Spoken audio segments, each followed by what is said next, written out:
Bonjour à tous et bienvenue pour une nouvelle vidéo. Bon bah c'est l'automne qui arrive, hein, ça y est, les feuilles ça tombe partout. Je suis obligé de faire du nettoyage quotidien et ça va pas tarder à ressembler à rien là dans ma forêt. Bon, aujourd'hui on va parler technique, vidéo rapide où je viens de finir l'installation solaire sur ce joli Rimor IG7 que je vous avais présenté en juillet, qui est vendu à des abonnés qui viennent du Canada pour le récupérer là dans pas très longtemps. Donc j'avais l'installation solaire à faire en entier. On partait de zéro puisque, je vous le rappelle ou je vous l'apprends pour ceux qui ne le savent pas, chez Rimor, la politique tarifaire étant de pouvoir tirer les prix au maximum, il y a certains équipements qui sont laissés au choix du client. Donc sur celui-ci qui est de 2022, je vous le rappelle, hein, qui est encore sous garantie constructeur, qui est quasiment neuf, il a 9000 km, il n'y avait pas du tout de solaire. Donc c'est même pas prééquipé. Donc il a fallu tout faire. Mais parfois c'est pas plus mal de partir de zéro sur du neuf que de devoir démonter de l'existant sur de l'ancien. Hein. C'est comme dans la rénovation de maison. Au moins quand on part de rien, on n'a pas de surprise. Donc ça s'est plutôt bien passé. Je vais vous montrer. Là ici on a le caisson technique. Moi j'aime bien ce système là parce que ça permet de pouvoir accéder à tout, ou presque tout, de façon évidente, sans avoir à se contorsionner sous un siège, dans un coffre, etc. Donc ici, qu'est-ce qu'on va trouver? On trouve la batterie auxiliaire, donc qui n'est pas une très grosse batterie, hein. Là, on a une 100 Ah. C'est à peu près le max qu'on puisse mettre vu l'emplacement. Ceci dit, celui qui voudrait passer sur du lithium, déjà 100 Ah en lithium, équivalent de 200 Ah classique, c'est pas si mal, hein, pour un usage en bon père de famille. Et ensuite, on a notre transfo chargeur et puis la distribution de tous les équipements là. Donc là vous voyez le régulateur solaire Victron que j'ai installé, un MPPT 7515 Bluetooth, hein, évidemment. Je ne montre plus jamais de choses qui n'est pas la gestion Bluetooth, c'est tellement pratique de pouvoir contrôler sur le téléphone. Donc je l'ai placé là, super accessible, au plus proche de la batterie. J'ai changé tous les câbles, on est sur du 6 mm, donc là en 12 volts, on est large, hein. C'est ce qui est préconisé par le revendeur et le fabricant, parce que tout est en Victron.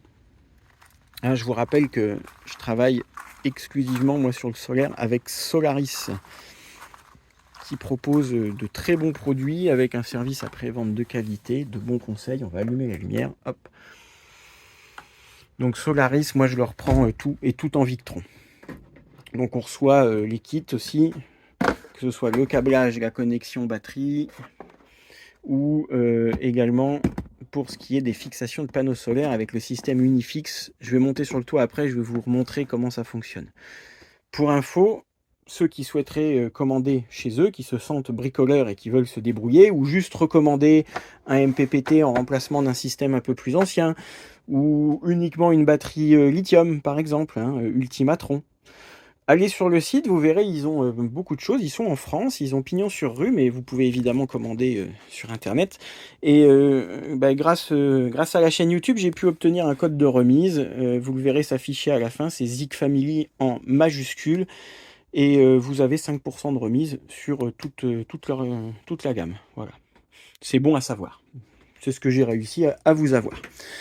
Alors ensuite, à l'intérieur, j'ai fait un petit peu de démontage parce que je voulais que ça soit le plus propre possible, puis le véhicule est quasiment neuf, donc j'avais pas du tout envie qu'il y ait de fils apparents qui passent dans les placards. Donc qu'est-ce que j'ai fait? J'ai utilisé, je vais allumer la lumière, hop, la gaine technique qui est là. Je l'ai démontée et j'ai passé mes câbles dedans. Donc là, ici, à l'intérieur, c'est là qu'on trouve tous les câbles d'origine et qui passent dans le toit après. Donc moi, j'ai fait un trou à la verticale au-dessus et j'ai tout mis ça là. Petit détail, voilà, moi, j'aime pas trop, mais c'est comme ça sur les véhicules actuels tout récents. Tout ce qui est cache-vis, là, c'est des morceaux de papier autocollants, c'est plus des morceaux de bois qui se clipsent, c'est du papier. Donc il faut arriver à les décoller proprement et à les remettre. Bon. C'est un peu light, mais ils sont tous assemblés comme ça maintenant. Donc mes câbles passent ici. Ensuite, ça continue en dessous, derrière le boiler. Et puis là, en cuisine, c'est pareil. Je les ai fait passer par derrière. J'ai sorti toute la planche là aussi pour faire passer proprement et ressortir par là dans le coffre électrique dont on trouve le dos finalement ici. Vous voyez, là on est à l'arrière de la batterie, etc. Donc ça mange un peu de place dans le bloc cuisine, mais on peut pas tout avoir. J'en profite pour vous montrer si ça vous intéresse. Ici, on a accès à la vidange du Truma pour l'hiver, pour l'hivernage, et ça vous permet d'apercevoir le passage de roue de la cellule, enfin, du porteur ici, juste là, en plastique. C'est comme ça qu'ils sont à peu près tous construits, hein, de toute façon.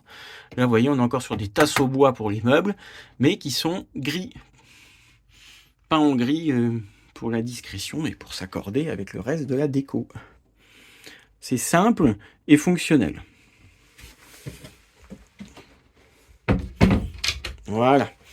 Donc tout fonctionne bien au niveau du solaire. Là, je vais vous faire une petite incrustation d'écran de l'application, de la charge.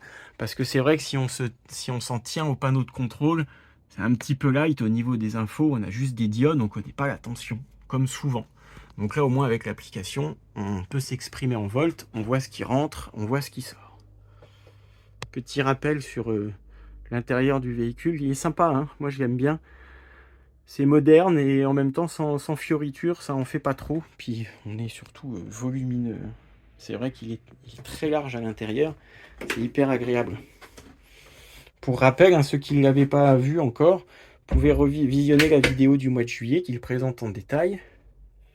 Donc là, je ne vais pas tarder à le livrer. Je refais un petit tour intérieur.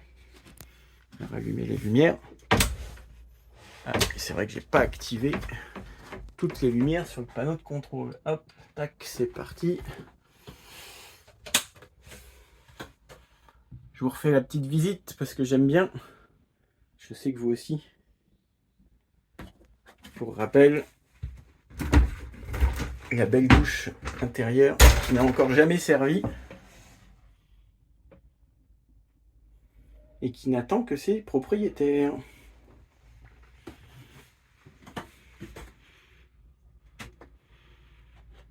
Donc nouveaux propriétaires qui vont s'amuser à le personnaliser, à le décorer, puisqu'ils vont vivre dedans pendant un certain temps pour faire leur petit road trip de plusieurs mois.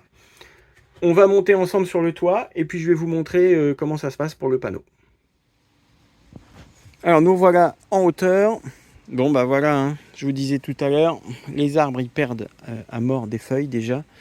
J'ai nettoyé ça hier, c'est comme si j'avais rien fait. C'est pas grave, on nettoiera une dernière fois avant la livraison. Tant pis, c'est comme ça. Donc le panneau, il est là. Donc 175 watts Victron avec les fameuses fixations Unifix. Ça permet facilement, on enlève ici les boulons, on sort juste la partie haute et on sort le panneau. En cas de remplacement, si jamais il y a une casse, grêle, branche, autre chose, on n'a pas besoin de tout arracher, de tout décoller. J'ai pris le parti de le monter à droite parce que ça permet d'avoir un montage évolutif. Si jamais dans le futur, quelqu'un veut venir remettre un deuxième panneau de 175 watts, on a pile la place ici pour venir se remettre, sans toucher au premier. Puis le câblage étant accessible, c'est vraiment un montage enfantin. J'ai mis le passe-câble ici. Donc là, on est à l'aplomb de la penderie que vous avez vu tout à l'heure. Et vous voyez, hein, sur les passe-câbles, là, celui-ci fourni par Unitech. Moi, je prends le soin aussi de remettre du Sika dans les trous de vis pour éviter au maximum les entrées d'eau, puisque ce sont tous ces éléments rapportés qui bien souvent sont à l'origine des voies d'eau sur un camping-car. Donc voilà pour le panneau vu du toit. Donc libre à vous maintenant si vous voulez faire votre petite commande sur Solaris. N'hésitez pas, allez-y de ma part, ils sont sérieux, ils sont pros, c'est livré rapidement. Si ça n'avait pas fonctionné, je m'en serais rendu compte à la première commande. Et maintenant, j'en ai quand même passé un certain nombre. Vous pouvez vraiment y aller sans hésiter. Et surtout, je le répète, on est en France. Voilà, ça c'est important. Donc, j'en ai fini avec cette petite vidéo technique sans prétention. Et je vous dis à bientôt pour la prochaine. En attendant, prenez soin de vous. N'hésitez pas à vous abonner. Hein. Encore une fois, vous regardez sans être forcément abonné, mais vous regardez régulièrement. Bon, un petit clic, ça mange pas de pain. Allez, à bientôt. Bye bye.